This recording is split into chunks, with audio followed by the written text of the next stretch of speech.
Welcome back to Mountain Syllabus. I'm Miss Lewis. Today we're learning how to flake a rope and why it's so important.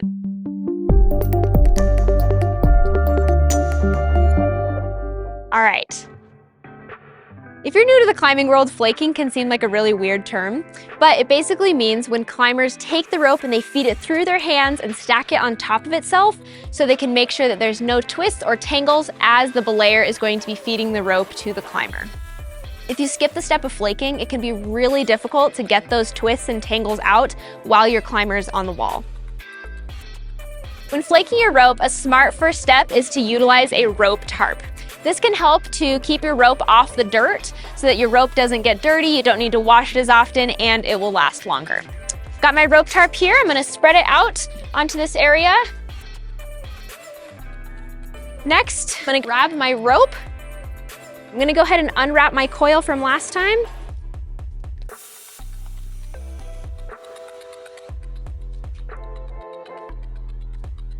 I can go ahead and throw this on either a nearby rock or onto your pack.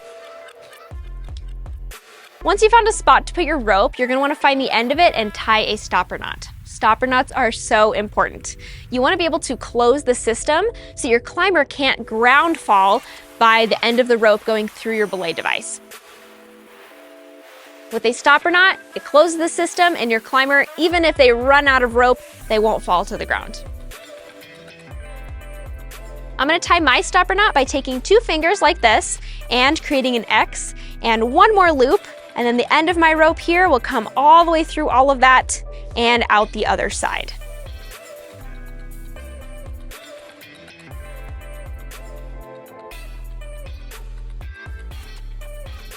Now on my tarp here, I'm gonna take my stopper knot and put it right through this end part just so I don't lose one side of my rope.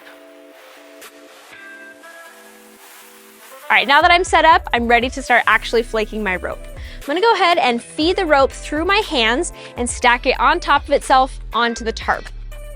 This is a great time to do some inspection on your rope. Make sure there's no soft spots and no fraying points either. If while you are flaking your rope, it's kind of hard and you're having to pull up on a lot of things, that's actually a good thing because you know that you're getting all those twists and tangles out now rather than while your climber is on the wall.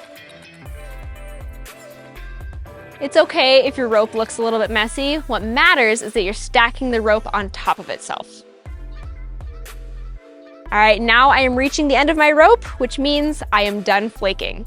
This is the side where my climber will tie themselves into. I like to set this part off to the side so it doesn't get lost with the rest of my rope.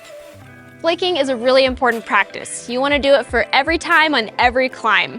It's really important as a belayer to be able to give your full focus and attention to your climber, and you can't do that if there's knots and tangles in the rope as you're feeding it out to your lead climber.